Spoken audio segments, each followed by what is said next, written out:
Ayatollah খামেনিকে শেষ বিদায় জানাতে তেহরানে আসছেন বিভিন্ন দেশের প্রতিনিধি। কাল জানাজা, 6 দিনের আনুষ্ঠানিকতা শেষে 9 জুলাই দাফন। ডেঙ্গু চোখ রাঙালেও নেই সচেতনতা। বাড়ির ছাদ আর নির্মাণাধীন ভবন যেন এডিসের প্রজনন কেন্দ্র। অভিযানেও ঢিলে ভাব। পুরনো কীটনাশক কাজ না করায় আনা হচ্ছে নতুন ওষুধ। মানুষকে ভুল বুঝিয়ে ভোট ব্যাংকে হাত দিতে চায় জামাত, বলেন মির্জা ফখরুল। সজাগ থাকার আহ্বান। স্বাধীনতা ও সার্বভৌমত্বের সঙ্গে আপোষ না করার হুঁশিয়ারি জামাত আমিরের। এলপিজির দাম বৃদ্ধির সঙ্গে সঙ্গে কার্যকর হলেও কমলে নানা অজুহাত ব্যবসায়ীদের। বিক্রি হচ্ছে নির্ধারিত দরের চেয়ে 2 থেকে 300 টাকা বেশিতে। নতুন চালানের অপেক্ষা।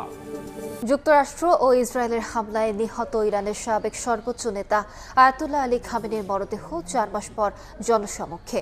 তেহরানে শুরু হয়েছে শেষ বিদায়ের আনুষ্ঠানিকতা। রাজধানীর গ্র্যান্ড মোসাল্লায় খামেনি সহ তার পরিবারের 5 সদস্যের কফিন ঘিরে এখন গভীর শোকের ছায়া।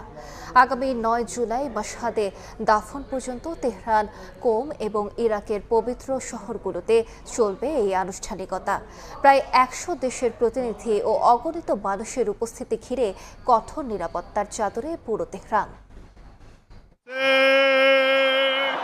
গত ফেব্রুয়ারিতে যুক্তরাষ্ট্র ইসরায়েলের যৌথ হামলায় সপরিবারে নিহত হন ইরানের সর্বোচ্চ নেতা আয়াতুল্লাহ আলী খামেনি। 4 মাস প্রতীক্ষার পর অবশেষে জনসমক্ষে তার মরদেহ। শুক্রবার তেহরানের ইমাম খোমেনি গ্র্যান্ড মোসাল্লায় নেওয়া হয় জাতীয় পতাকায় মোড়ানো তার কফিন। খামেনির পাশাপাশি একই হামলায় প্রাণ হারানো তার মেয়ে, জামাতা, পুত্রবধূ এবং 14 মাস বয়সী নাতনির কফিনও রাখা হয় সেখানে। প্রিয় নেতা ও তার স্বজনদের প্রতি শেষ শ্রদ্ধা জানাতে সকাল থেকেই মোসাল্লায় ভিড় করছেন লাখো মানুষ। ইরানের 47 বছরের ইতিহাসে খামেনির বিদায়কে অন্যতম বড় ঐতিহাসিক ও রাজনৈতিক মোড় হিসেবে দেখা হচ্ছে। 4 জুলাই তেহরানের মূল জানাজা ও রাষ্ট্রীয় বিদায় শেষে তার কফিন নিয়ে যাওয়া হবে ধর্মীয়ভাবে গুরুত্বপূর্ণ শহর কোমে। এরপর শিয়া মুসলমানদের পবিত্র 2 শহর ইরাকের নাজাফ এবং কারবালায় সম্পন্ন হবে বিশেষ ধর্মীয় আচার। সবশেষে কফিন আবারও ইরানে এনে 9 জুলাই জন্মস্থান মাশহাদের ইমাম রেজা মাজারে চূড়ান্ত দাফন সম্পন্ন হবে খামেনির। শোকযাত্রায় সামিল হতে তেহরানে জড়ো হচ্ছেন বিশ্বের প্রায় 100 দেশের শীর্ষ প্রতিনিধি ও ধর্মীয় নেতারা। পাকিস্তানের প্রধানমন্ত্রী শাহবাজ শরীফ, চীনের হে উই, ভারতের প্রতিনিধি দল এবং বাংলাদেশ থেকে স্পিকার হাফিজউদ্দিন আহমদ সহ বিশ্ব নেতারা এই অনুষ্ঠানে যোগ দিচ্ছেন। তবে ইসরায়েলের হামলা ও জীবননাশের আশঙ্কায় ইরানের নতুন সর্বোচ্চ নেতা ও খামেনির ছেলে মোস্তফা খামেনি বাবার শেষ বিদায়ের আনুষ্ঠানিকতায় সশরীরে উপস্থিত থাকছে না বলে ইঙ্গিত পাওয়া গেছে। দেশের স্বাধীনতা ও সার্বভৌমত্বের ব্যাপারে কোনো আপোষ নয় বলে মন্তব্য করেছেন বিরোধী দলীয় নেতা ও জামাত আমির ডাক্তার শফিকুর রহমান।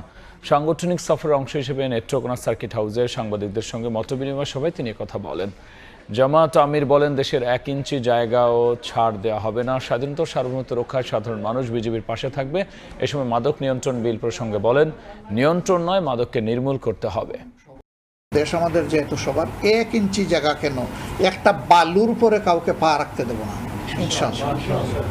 এই জায়গায় আমাদের বিজিবির পাশাপাশি আমরা সবাই বিজিবি হয়ে আমরা ওখানে দাঁড়ায় যাব। এদেশ আমার দেশ, আমাকে আমার দেশ রক্ষা করতে হবে। এর স্বাধীনতা সার্বভৌমত্বের ব্যাপারে কোনো কম্প্রোমাইজ নেই। চক্রান্ত করে কৃত্রিমভাবে ধর্মীয় বিভাজন তৈরি করা গেলেও এদেশের মানুষকে বিভাজন করা সম্ভব নয় বলে মন্তব্য করেছেন প্রধানমন্ত্রীর রাজনৈতিক উপদেষ্টা ও বিএনপির সিনিয়র যুগ্ম মহাসচিব রুহুল কবির রিজভী।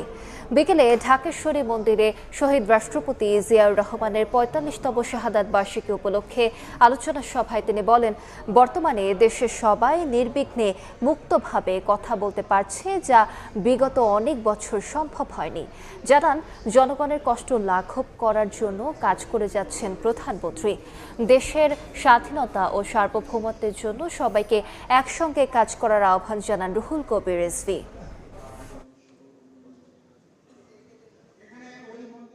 মুক্ত পরিবেশে নির্দ্বিধায় সবাই সবার কথা বলার সুযোগ রয়েছে। যার মনে যা আছে সেই কথা বলার স্বাধীনতা অনেকদিন এদেশে ছিল না। এই ভূখণ্ডের অস্তিত্ব এবং স্বাধীনতা, এই ভূখণ্ডের অর্থনৈতিক বিকাশ, সমস্ত কিছুর জন্য একসাথে লড়াই করা এই জাতি কখনো কোনো জাতীয় এবং আন্তর্জাতিক বা বৈদেশিক চক্রান্তে এই সম্পর্ককে বিনষ্ট করতে আগেও পারেনি, এখনো পারবে না। প্রধানমন্ত্রী নিরন্তর প্রচেষ্টার মধ্যে দিয়ে তিনি তার নির্বাচনের প্রাক্কালে প্রদত্ত অঙ্গীকার বাস্তবায়নে নিরলসভাবে কাজ করে। মিয়ানমার রাখাইনে আরাকান আর্মির অবস্থান লক্ষ্য করে বিমান হামলা চালাচ্ছে জান্তা বাহিনী। যুদ্ধ বিমান থেকে ওপারে বোমা ও গোলাবর্ষণের শব্দে কেঁপে উঠছে টেকনাফ ও উখিয়ার সীমান্ত এলাকাগুলো। এমন পরিস্থিতিতে অনুপ্রবেশের আশঙ্কায় নাফ নদী ও সীমান্তে টহল জোরদার করেছে বিজিবি এবং কোস্টগার্ড। তবে বিশেষজ্ঞদের মতে পরিস্থিতি উদ্বেগজনক হলেও অতীতের মতো বড় পরিসরে রোহিঙ্গার ঢলের আশঙ্কা আপাতত কম। বিস্তারিত জানাচ্ছেন সুজাউদ্দিন রুবেল। গত ১.৫ বছর ধরে বাংলাদেশের সীমান্ত ঘেঁষা মিয়ানমারের রাখাইনের মংডু ও ভুতিডং শহর আরাকান আর্মির নিয়ন্ত্রণে। মংডু ও আশপাশের এলাকার নিয়ন্ত্রণ নিতে বিমান হামলা শুরু করেছে জান্তা বাহিনী। হামলা মিয়ানমারের ভেতরে হলেও বিস্ফোরণের তীব্রতায় নাফ নদীর এপারের ঘরবাড়িও কেঁপে উঠছে, যা আতঙ্ক ছড়াচ্ছে সীমান্তের বাসিন্দাদের মধ্যে। প্রথমে ৫ থেকে ৭টা মতো মারছে বড় অস্ত্র, তারপর দেখা গেছে কি সরা বন্দুক মারছে, ওইখান থেকে যে লাইটের ফোকাস দেখা গেছে। ৭-৮টা মোটর শেলের শব্দ শুনতে পাই। টেকনাফে আবারও বাসা বাড়ি কেঁপে উঠছে, বিকট আওয়াজ আমরা নদীর এপারেও পাচ্ছি।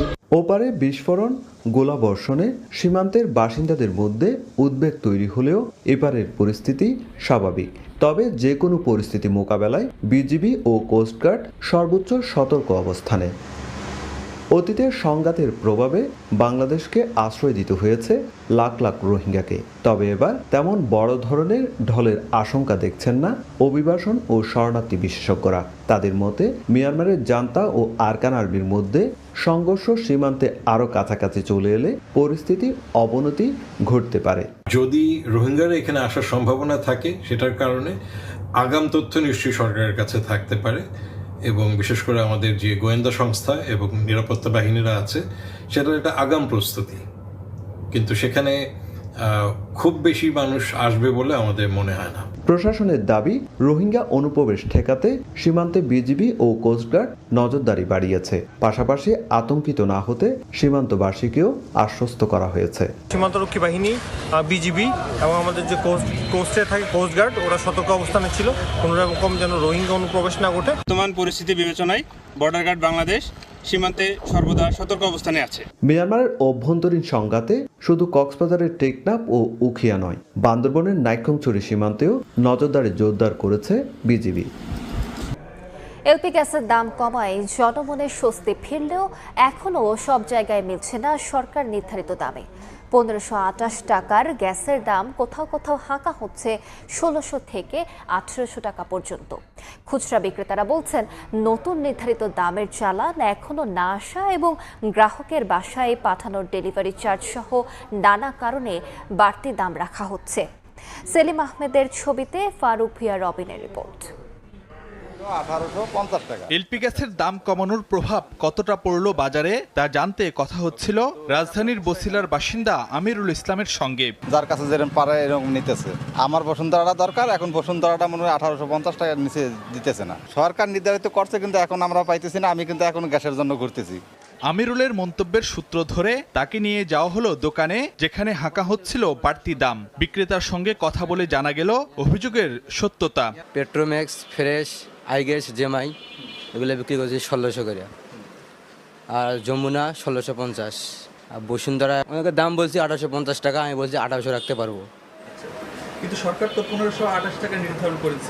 কিছু আমার ডিলার যারা কাছে নেই, ওরা আমাদেরকে এখন ওই দামে পাইনি। এখন আমরা ১২ কেজি সিলিন্ডারের দাম টানা ২ দফা ৫৯৯ টাকা বাড়ানোর পর ২ দফায় কমানো হয়েছে ৪১২ টাকা। বৃহস্পতিবার নতুন দাম নির্ধারণ করা হয় ১৫২৮ টাকা। এতে গ্রাহকরা কিছুটা স্বস্তির কথা চিন্তা করলেও অভিযোগও কম নয়। ভোক্তারা বলছেন, সরকার নির্ধারিত দামের অস্তিত্ব কেবল ঘোষণাই, বাস্তবে পরিস্থিতি পুরোই উল্টো। আমরা ১৫২৮ টাকার প্রতিফলন পাচ্ছি না। সরকারের কোনো সুবিধা, কোনো নিয়ম কানুনই এখানে মানা হয় না। এখানে এদের নিজস্ব নিয়ম কানুন। আনফরচুনেটলি আজকে সকালে আমার গ্যাস ফুরিয়ে গিয়েছে। একটা সিলিন্ডারের প্রাইস ১৮০০ টাকা আর একটার প্রাইস হলো ১৮৫০ টাকা। আমি বাধ্য হয়ে সেই সিলিন্ডারই নিয়ে গেলাম বাসায়। কোনো কিছুর যদি দাম বেড়ে যায় তাহলে রাতারাতি বেড়ে যায়, কিন্তু কোনো কিছু যদি দাম যদি সরকার থেকে কমিয়ে দেয় তাহলে সেটার দাম কমতে অনেক সময় লাগে। অন্যদিকে নানা কারণ তুলে ধরে দাম বেশি নেওয়ার যৌক্তিকতা প্রমাণের চেষ্টায় খুচরা বিক্রেতারা। যখন গ্যাস কিনি ওমেরা যমুনা সবসময় আমাদের মার্কেট থেকে 70 টাকা 80 টাকা বেশি কিনতে হয়। ওমেরা যমুনার বেক্সিমকো তো সবসময় 150 টাকা করে আমরা বেশি কিনি মার্কেট রেট থেকে। পেট্রোম্যাক্স ব্যস্ত আছে আর জিএমএ ব্যস্ত আছে আমরা 1600 টাকা ডেলিভারি 400 আর কি 1528 টাকা ডেলিভারি চার্জ দিতে হবে না, বাসায় পৌঁছায় দিই আমরা। নিত্য প্রয়োজনীয় এই জ্বালানি পণ্যটির বাজার নিয়ন্ত্রণে প্রশাসনিক নজরদারি আরও বাড়ানোর দাবি সাধারণ গ্রাহকদের।